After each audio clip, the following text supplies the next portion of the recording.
ఓం శ్రీమాత్రే నమః. 73వ శ్లోకం. కామ్య కామకళారూప కదంబ కుసుమ ప్రియా కళ్యాణి జగతి కంద కరుణారస సాగరా.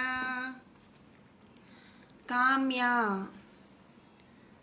ముముక్షువులచే ఉపాసించబడినది అని ఈ నామం యొక్క అర్థం. ముముక్షువులు అంటే జ్ఞాన స్వరూపము కలిగిన వాళ్ళనమాట.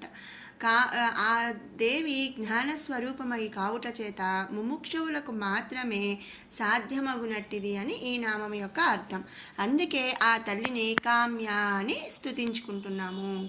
తర్వాత నామం కామకళారూప. కామకళా స్వరూపురాలు అని ఇక్కడ అర్థం అన్నమాట. రూప అంటే స్వరూపం, కామకళా రూప అంటే కామకళా స్వరూపురాలు. ఇక్కడ మన్మధునికి జననము అంటే జీవము, మరణము, నాశనములను ఇచ్చినది కనుక ఈ సామాన్యార్థముతో దేవిని కామకళారూప అని మనం స్తుతించుకుంటున్నాము. తర్వాత నామం కదంబ కుసుమ ప్రియా. ప్రియా అంటే ఇష్టము, కదంబ అంటే కదంబ, కుసుమ అంటే పూలు. కదంబ పూల యందు మిక్కిలి ఇష్టమును కలిగి ఉన్నట్టిది కాబట్టి ఆ దేవిని కదంబ కుసుమ ప్రియా అని స్తుతించుకుంటున్నాము. కళ్యాణి శుభకరమగు కళ్యాణి స్వరూపురాలు అని ఈ నామం యొక్క అర్థం. తర్వాత నామం జగతి కంద.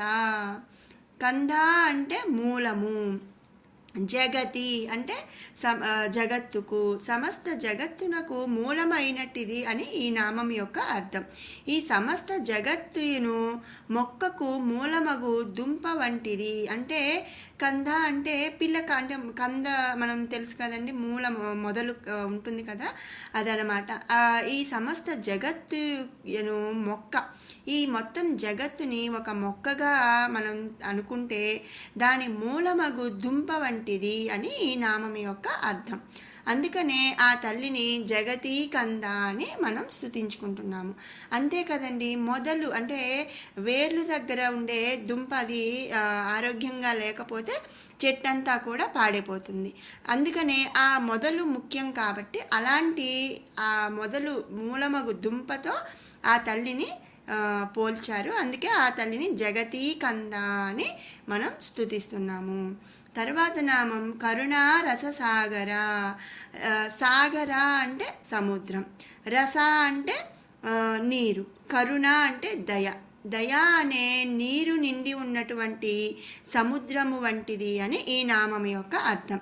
దేవి యొక్క కరుణను సముద్రంతో పోల్చటం చేత ఆమె తన భక్తుల ఎడల చూపు కరుణ సముద్రమంత లోతుగాను విశాలంగాను ఉంటుంది అని ఈ నామం యొక్క భావం. మనం సముద్రం యొక్క లోతు కానీ వెడల్పు కానీ మనం విశాలత ఎంత వరకు వ్యాపించి ఉంది అనేది మనం కొలత వేయటం అనేది సాధ్యము కాదు కదా. అలాగే ఆ తల్లి యొక్క దయ కరుణ సముద్రం అంత లోతు విశాలంగా ఉంటుంది అని ఆ తల్లిని కరుణారస సాగర అని స్తుతించుకుంటున్నాము. 74వ శ్లోకం. కళావతి కళాలాప కాంత కాదంబరి ప్రియా వరదా వామనయన వారుణి మద విహ్వలా. కళావతి కళలు 64 కళలు ఉన్నాయని మనకి తెలుసు. ఈ భావము ఇంతకు ముందు నామంలో కూడా మనం చెప్పుకున్నాము. కళావతి అంటే 64 కళలను కూడా కలిగి ఉన్నది అని భావం అన్నమాట. అందుకనే ఆ తల్లిని కళావతి అని మనం స్తుతించుకుంటున్నాము. తర్వాత నామం కళాలాప.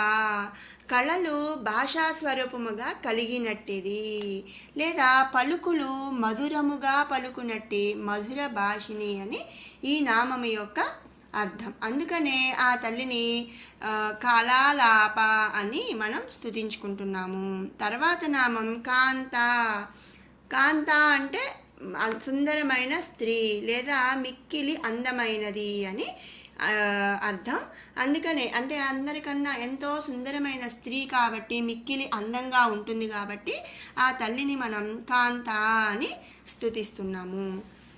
తర్వాత నామం కాదంబరి ప్రియా.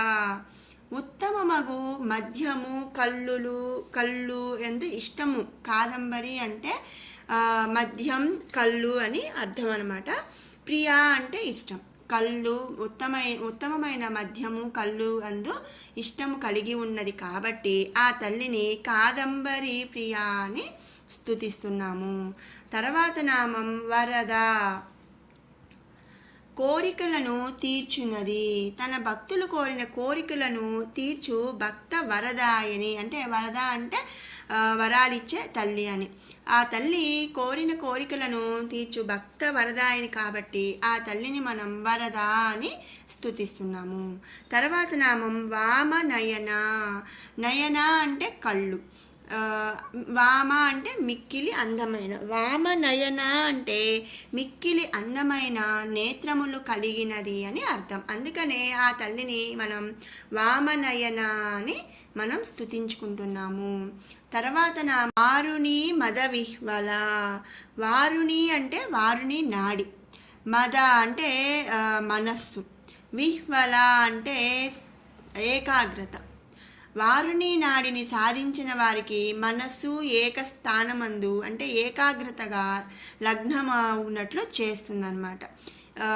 అందుకని ఆ తల్లిని మనం వారుణి మద విహ్వల అని స్తుతిస్తున్నాము. దీనికి మరొక అర్థం కూడా ఉందండి. అది ఏంటి అంటే ఖర్జూర పానీయమును సేవించుట చేత రసమయ ఆనందమును పొంది బాహ్య శృతి లేనటువంటిది అని కూడా ఈ నామానికి ఇంకొక అర్థం ఉంది.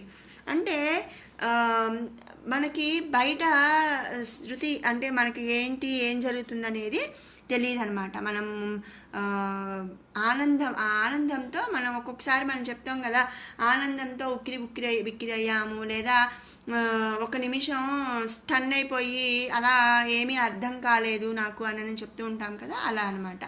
వారుని నాడిని సాధించిన వారికి ఏంటంటే మనస్సు ఒకే స్థానంలో ఏకాగ్రతగా లగ్నమవుతుంది. అంటే వాళ్ళు బాహ్య ప్రపంచం నుంచి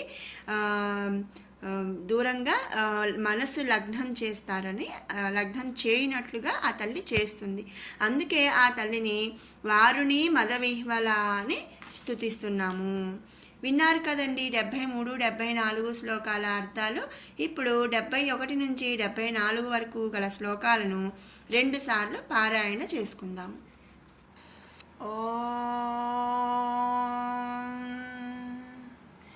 ధ్యానం అరుణాం కరుణాతరంగితాక్షీం ధృతపాశాంకుశపుష్పబాణచాపాం అణిమాధిభిరావృతాం మయూకైః అహమిత్యేవ విభావయే భవానీం. ధ్యాయేత్ పద్మాసనస్థాం వికసితవదనాం పద్మపత్రాయతాక్షీం హేమాభాం పీతవస్త్రాం కరకలితలసద్ధేమ పద్మాం వరాంగీం సర్వాలంకారయుక్తాం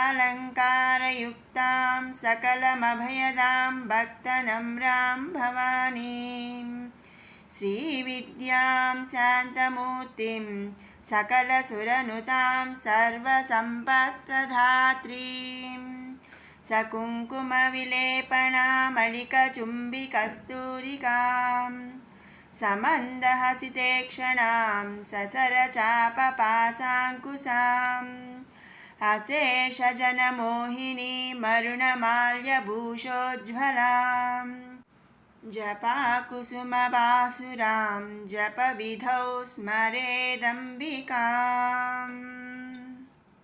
రాజరాజార్చితారాజ్ఞీ రమ్యా రాజీవలోచనా రంజనీ రమణీరస్యా రణత్కింకిణి మేఖలా రమా రాకేందువదనా రతిరూపా రతిప్రియా రక్షాకరీ రాక్షసగ్ని రామా రమణలంపటా కామ్యా కామకళారూపా కదంబకుసుమప్రియా కళ్యాణీ జగతి కందా కరుణారససాగరా కళావతి కళాలాపా కాంతా కాదంబరీ ప్రియా వరదా వామనయన వారుణి మద విహ్వల. మరొక మారు పారాయణ చేసుకుందాము. राजराजार्चिता राज्ञी रम्या राजीवलोचना रञ्जनी रमणीरस्या रणत्किङ्किणीमेखला रमा राकेन्दुवदना रतिरूपा रतिप्रिया रक्षाकरी राक्षसघ्नी रामा रमणलम्पटा काम्या कामकलारूपा कदम्बकुसुमप्रिया कल्याणी जगती कंदा करुणारससागरा कलावती कलालापा कांता कादंबर प्रिया वरदा वामनयना वारुणी मदविह्वला। ओम श्रीमात्रे नमः।